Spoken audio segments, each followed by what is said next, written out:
আমি কেঁদেছি প্রচুর, চোখের জল মুছে দেওয়ার কেউ ছিল না। তখন বুঝলাম আমার নিজের দুটো হাত আছে। আমি কাঁদার জন্য একটা কাঁধ চেয়েছিলাম। তারপর বুঝলাম আমার মাথা নিচু করার জন্য একটা মাটি আছে।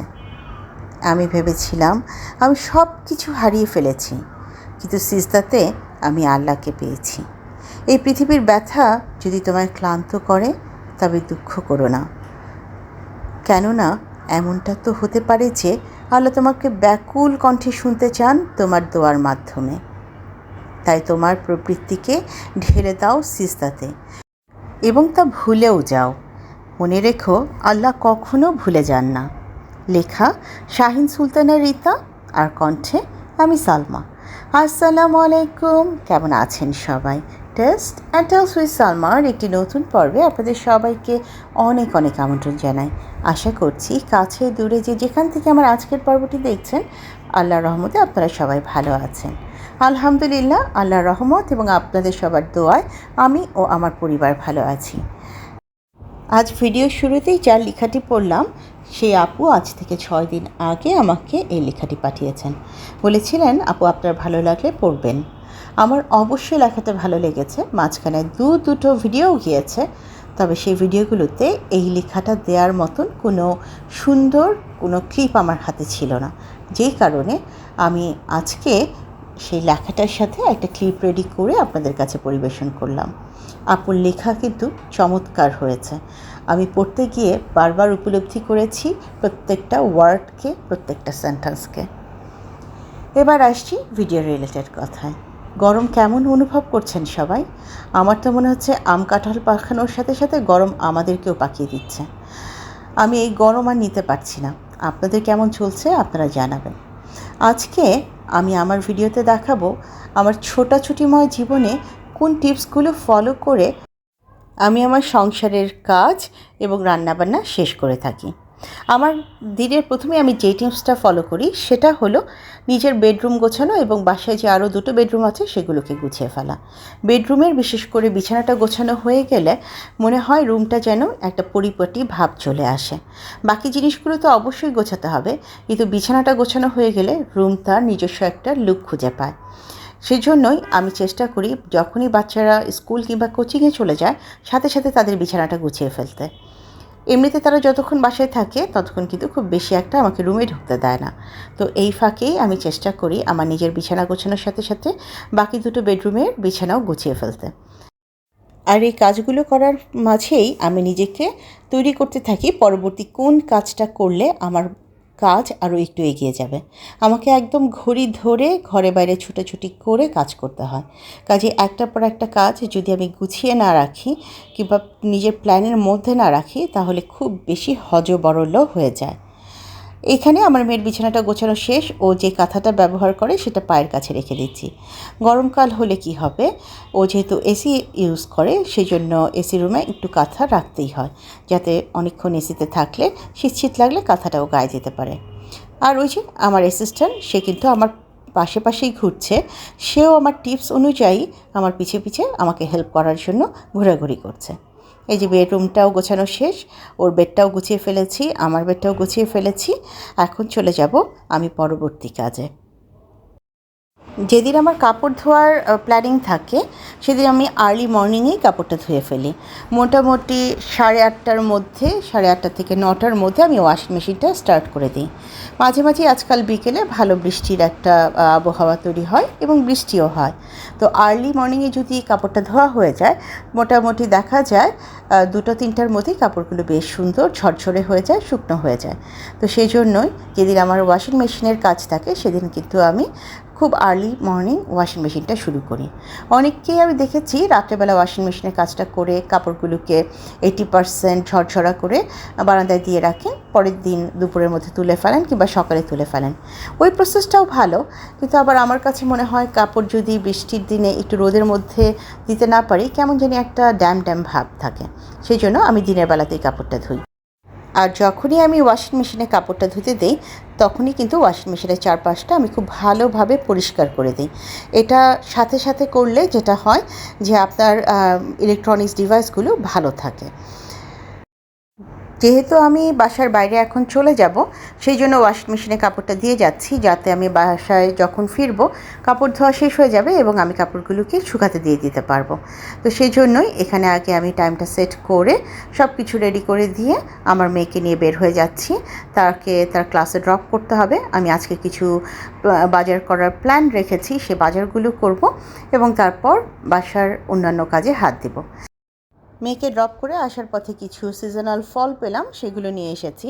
আমি যখনই বাইরে যাই মাথার মধ্যে প্ল্যান রাখি আমার বাইরে কি কি কাজ আছে। এটা আমার জন্য অত্যন্ত গুরুত্বপূর্ণ একটা টিপস। যেহেতু আমি ঘরে বাইরে মিলে কাজ করি, বাইরে যেন একবারে গেলে সেই কাজগুলো শেষ করে বের হয়ে আসতে পারি, সেই প্ল্যানিংটা আমি সবসময় মাথায় নিয়ে যাই। শুধু বাজার নয়, বাজার ছাড়াও আর কি কি করতে হবে আমাকে, সেগুলোও আমি আমার মাথায় রাখি। আসলে প্রত্যেকটা গৃহিণীর তার নিজস্ব কিছু টিপস থাকে। যেমন যেই গৃহিণী সারাক্ষণ ঘরে আছেন, তাকে কোথাও যেতে হচ্ছে না, বাচ্চার সাথে কোচিংয়ে দৌড়াতে হচ্ছে না, স্কুলে যেতে হচ্ছে না, সে তার ঘরের কাজ একরকমভাবে করবেন, একরকমভাবে তার টিপসটা সে নিজে তৈরি করে নেবেন, কিভাবে তিনি কাজ করে তার সংসারের কাজগুলোকে এগোবেন। আবার আমার মতন যারা আছে, যে আমাকে ঘরের কাজও করতে হচ্ছে, বাইরেও বাচ্চা নিয়ে দৌড়াতে হচ্ছে, আমার নিয়মগুলো একটু অন্যরকম। আমি আমার সুবিধা মতন সেই নিয়মগুলোকে সাজিয়ে গুছিয়ে নিয়েছি।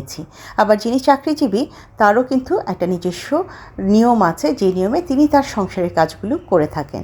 কাজে কারোর সাথে যে কারো টিপস একদম হুবহু মিলে যাবে তা না, কিন্তু এই টিপসগুলো দেওয়ার কারণ হচ্ছে আমরা এই যে রেগুলার কাজগুলো করছি, একজন আরেকজনকে দেখে যেন সেই কাজগুলো করার জন্য অনুপ্রাণিত হতে পারি। আচ্ছা, অনেক গল্প তো হলো, চলে আসছি একটু রান্নাবান্নাতে। আজকে রান্না হবে লতি দিয়ে চিংড়ি এবং বাচ্চাদের জন্য মুরগি রান্না হবে। আর এই রান্নাটা করতে গিয়ে একটা বিষয় নিয়ে কথা বলতে চাই। নিশ্চয়ই ফেসবুকে দেখেছেন একজন ডক্টর দম্পতির বিচ্ছেদের খবর। আমি তাদের নাম নিতে চাচ্ছি না, দরকার নেই সেগুলো নিয়ে। অনেকেই দেখলাম অনেক কিছু বলছেন, অনেক কিছু লিখছেন। আমি তাদের ব্যাপারে বেশি কথা বলতে চাই না, কারণ আমাদের সবার সময় কম। শুধু বলবো আমরা জাজমেন্টাল না হই, কটাক্ষ না করি। অন্যের যাপিত জীবনের ওজন আপনি আমি কখনোই বহন করতে পারবো না, তেমনি অন্যরাও আপনারটা বহন করতে পারবে না। সোশ্যাল মিডিয়ার চকচকে মোড়ানো কমপ্লিট প্যাকেজ দেখে আদর্শ ভাবা ভুল। আবার অনেকেই খড়কুটোর মতন ভেসে যেতে যেতেও আঁকড়ে ধরে পরিবারকে টিকিয়ে রাখার চেষ্টা করে। এ পর্যায়ে আমার একান্ত ব্যক্তিগত কিছু অভিমত আপনাদের সাথে শেয়ার করতে চাই। গাছের অনেক শাখায় বিচরণ করতে গিয়ে আমি ভুলে যাচ্ছি না তো আমার গাছের কাণ্ড, মানে আমার পরিবার কতটা মজবুত। আমি কাদের কাছে জবাবদিহিতা করব, সাধারণ মানুষের কাছে, নাকি নিজের কাছে, নাকি সৃষ্টিকর্তার কাছে, সেটাও কিন্তু আমাকেই ভাবতে হবে। তাদের এই বিচ্ছেদের খবরে অন্যদের মতন আমিও অনেক শকড হয়েছি, কষ্ট পেয়েছি। পরিশেষে বলবো, আল্লাহ প্রত্যেকটা বান্দার অন্তরের কথা জানেন। সবার জন্য সব পরিস্থিতিতে সব কিছু সহজ করে দিন, আমিন। এবং এটাও আমাদের যেন মনে থাকে, আল্লাহ উত্তম পরিকল্পনাকারী, শুধু শুধু অন্যের দিকে আঙুল তুলবেন না। বর্তমানে আমরা যে সময়ের মধ্য দিয়ে আমাদের জীবনকে কাটিয়ে নিয়ে যাচ্ছি, সেটা একটা অস্থির সময়। এখানে বিশ্বাসের মূল্য জিরো, এখানে অভিনয় এবং মিথ্যার মূল্য অনেক বেশি। আর সেজন্যই অকপটে আপনি সত্যি কথাটা বলতে গেলেই সবার চক্ষুশূল হবেন। আর আপনি যদি সেগুলোকে ইগনোর করে নিখুঁত অভিনয়ের মাধ্যমে বলেন সব ঠিকঠাক আছে, তাহলেই আপনি সাকসেসফুল। যাই হোক, আপনাদের সাথে গল্প করতে করতে কলিং বেল বেজে উঠল এবং দেখলাম আমার একজন খালা এসেছেন। আমার খালা আমার জন্য কী নিয়ে এসেছে দেখুন। তিনি গিয়েছিল অন্য একটা বাড়িতে সাজনা পেরে দেওয়ার জন্য, তো তাকে অনেক সাজনা দিয়েছে। সে সেখান থেকে আমার জন্য কিছু সাজনা নিয়ে এসেছে। বলল যে আমি জানি আপনি সাজনা খেতে অনেক পছন্দ করেন, সেই জন্যই আমি এগুলো আপনার জন্য এনেছি। এই যে ভালোবাসাটা, এই যে মায়াটা, এর বন্ধনেই আমরা আবদ্ধ হই। এইভাবে ছোট ছোট মায়া ভালোবাসা দিয়েই আমরা আমাদের জীবনে এগিয়ে চলি। চলুন মানুষের ভালোবাসা অর্জনের চেষ্টা করি। আজকে আমার জন্য খালার এই ভালোবাসা দেখে সত্যি চোখের কোণা কিন্তু ভিজে উঠেছিল। যাই হোক, এদিকে গল্প করতে করতে কিন্তু আমার লতি দিয়ে চিংড়ির রেসিপিটা পুরো করা শেষ। এখন আমি এইদিকে একটু মুরগি রান্না বসিয়ে দেবো আমার দুটো মেয়ের জন্য, আর অন্যদিকে একটু ভাত বসিয়ে দেব। আমাকে আবার বেলা 1:30টার সময় বের হয়ে যেতে হবে মেয়েকে পিক করে বাসায় আনার জন্য। আর এর মাঝে আরও কিছু কাজের প্ল্যান আছে, যেগুলো আপনাদের সাথে এখনও শেয়ার করা হয়নি। আমি কিন্তু কথা বলতে বলতে এদিকে মুরগিটাও বসিয়ে দিয়েছি। আমার সব সময় মাল্টিটাস্ক করার একটা প্ল্যানিং থাকে, কারণ আমাকে যেহেতু ছোটাছুটি করতে হয়, আমি একসাথে 2-3টা কাজ করার চেষ্টা করি। অল্প সময়ে আমি যাতে অনেকগুলো কাজ করতে পারি সেটা প্ল্যানিংয়েই চলে। আমার এখন চুলায় আছে ভাত এবং মুরগি। এই ফাঁকে আমি চলে এসেছি, সেই যে আগে ধুয়ে রেখেছিলাম কাপড় সেগুলো তো তুলে এনেছি। এখান থেকে কিছু কাপড় চলে যাবে ইস্ত্রি করতে লন্ড্রিতে, কিছু কাপড় ভাঁজ করে যার যার ড্রয়ারে ঢুকে যাবে। তো আজকে কাপড় ভাঁজ করায় আমাকে সাহায্য করছে আমার ইউনি।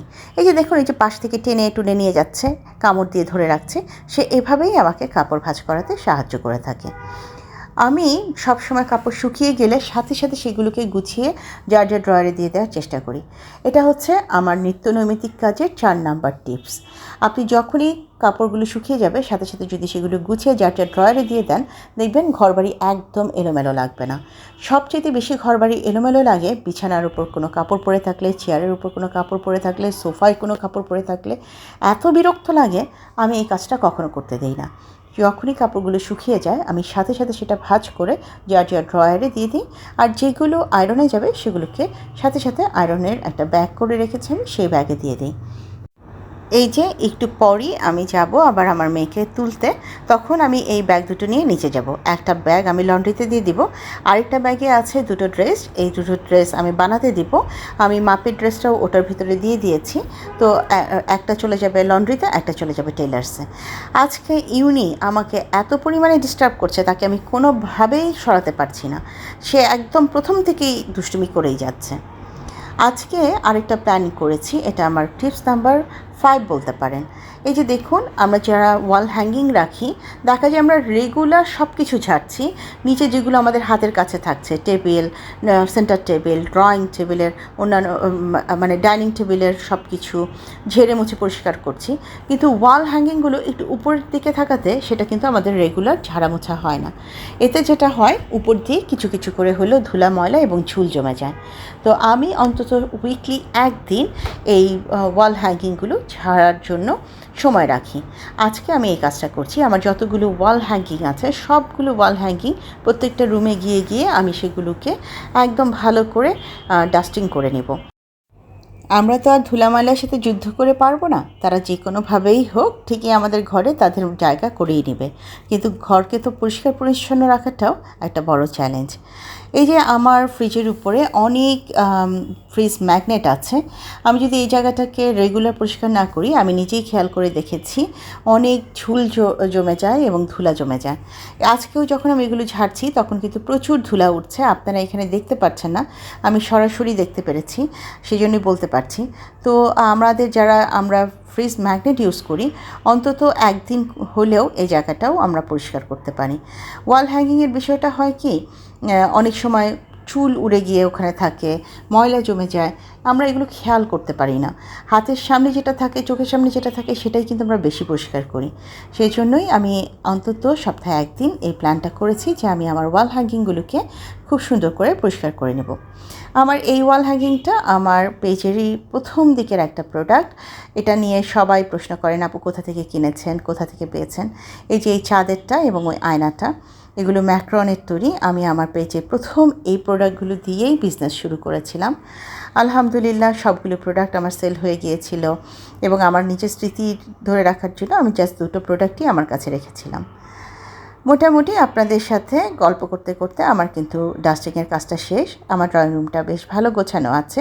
আজকে আমি টিপসের আরেকটা অংশ আপনাদেরকে বলছি। আমি যেহেতু বিজনেস করি, আমার প্রচুর পরিমাণ প্রোডাক্ট ঘরে থেকে যায়। এই যে এখানে দুটো কার্টুন আছে, যেটাকে আমি লাল একটা কভার দিয়ে এখানে ঢেকে রেখেছি। এর কারণটা হচ্ছে অন্তত দেখতে যেন খারাপ না লাগে। আমাদের কাছে যা আছে তাই দিয়ে যদি আমরা আমাদের ঘরকে একটু পরিপাটি রাখার চেষ্টা করি, সেটা কঠিন কিছু হবে না। সেই জন্য আপনার বুদ্ধিটা কাজে লাগাতে হবে আর এনার্জিটা কাজে লাগাতে হবে। আচ্ছা, এই পর্যায়ে আমি এই কিচেন ক্লিনারটা আপনাদেরকে একটু ভালো করে দেখিয়ে দিচ্ছি। একজন দর্শক শিখা আশা আপু, উনি জানতে চেয়েছেন, আপু এটা একটু ভালো করে স্প্রেটা দেখিয়ে দিবেন যাতে আমরা বুঝতে পারি, এবং এটা কোথায় থেকে কিনতে পাবো সেটাও জানিয়ে দেবেন। আপু, এটা আমি নর্মালি গত 1-1.5 বছর ধরে ব্যবহার করছি। অনলাইন থেকে নিয়মিত কিনে থাকি। ফেসবুকে বর্তমানে এটার একটা চমৎকার অফার যাচ্ছে। আমি গত বছরে যখন এটা কিনেছি তখন দুটো কিনতাম 1200 করে, আর এবার দেখছি ফেসবুকে এটার একটা চমৎকার অফার, দুটো ক্যান একসাথে কিনলে 650 টাকা। তো যদি আপনারা কেউ এটা কিনতে চান তাহলে এই অফারটা কাজে লাগাতে পারেন। এটা কোনো পোস্ট প্রমোশন নয়, আমি যেহেতু এটার আবারও নতুন করে অর্ডার করেছি সেই জন্য জানি বলে ইনফরমেশনটা শেয়ার করলাম। এই যে দেখুন, আমি রান্না করার সময় এখানে দেয়ালে বেশ কিছু ঝোল তেল লেগে গিয়েছিল, আমি সেটাকে স্প্রে দিয়ে 2-3 মিনিট জাস্ট খালি একটু ভিজিয়ে রেখেছি। তারপর একটা ন্যাকড়া দিয়ে ভালো করে এটাকে মুছে নিচ্ছি। এটা কিন্তু খুব তাড়াতাড়ি এরকম তেল ঝোল চর্বির দাগ উঠায়, এবং আপনার চুলার চারপাশে যে আঠালো ভাবটা থাকবে, যে চুলার ভিতরে যে একটা দাগ পড়ে যায় রান্নার, সেগুলো খুব সুন্দর তুলে ফেলে। তো যারা এই স্প্রেটা নিতে চাচ্ছেন ফেসবুকে একটু সার্চ করলেই পেয়ে যাবেন। গিয়েছিলাম মেয়েকে আনার পথে এই আইসক্রিমটা নিয়ে আসলাম। আমার 2 মেয়ের ডিমান্ড ছিল এই আইসক্রিমটা খাওয়ার, আমারও আগ্রহ ছিল এই আইসক্রিমটা খাবো। এটা দুবাই কুনাফার স্টাইলে বানানো একটা আইসক্রিম। তো ভাবছিলাম যে একটু তো ট্রাই করতেই হয়, কিন্তু আইসক্রিমটা খেয়ে খুব বেশি একটা ভালো লাগেনি। রেটিং যদি করতে বলেন তাহলে আমি 10-এ 7 দিব। এটার প্রাইস অনুযায়ী টেস্ট সেরকম ভালো মনে হয়নি, মনে হয়েছে যে আরেকটু আপগ্রেডেড হলে ভালো হতো। যেহেতু আমাদের সবারই খুব আগ্রহ ছিল, সেই আগ্রহ থেকেই আইসক্রিমটা কেনা এবং ট্রাই করা। যাই হোক, আমরা কিন্তু লাঞ্চের পর 3 মা বেটি এটা খেয়েছি। এই আইসক্রিমটার মধ্যে যে জিনিসটা আমার সবচেয়ে বিরক্ত লেগেছে সেটা হচ্ছে একটা নোনতা ভাব। আইসক্রিম থাকবে চকলেটি, একটু মজার সুইট কিছু, তা না, সেটার মধ্যে একটু নোনতা ভাব বেশি ছিল। এটা একদম মাগরিবের পরে আমার মেয়েরা বলছে তাদের একটুও রাত্রেবেলা ভাত খেতে ইচ্ছে করছে না, এমন কিছু এনে দাও যেটা আমাদের বিকেলের নাস্তাও হয়ে যাবে, সাথে রাতের ডিনারও হয়ে যাবে। তো বুঝতে পারলাম তারা এই টাইপেরই কিছু একটা চাচ্ছে। তো আজকে ডিনার বলুন কিংবা বিকেলে নাস্তা বলুন, নিয়ে এসেছি একটা পিৎজা। আপনাদের সবাইকে আমন্ত্রণ জানাচ্ছি পিৎজা খাওয়ার জন্য।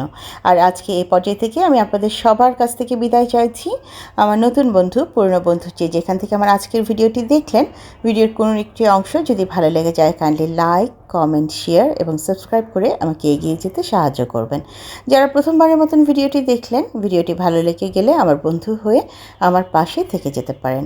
আপনাদের সবার সাথে দেখা হবে আরও একটি নতুন পর্বে। সে পর্যন্ত সবাই অনেক বেশি ভালো থাকবেন, নিজেদের খেয়াল রাখবেন, ঘরের বৃদ্ধ ও শিশু থাকলে তাদেরও খেয়াল রাখবেন। আজ এই পর্যায় থেকে বিদায় নিচ্ছি। আল্লাহ হাফেজ এবং আসসালামু আলাইকুম।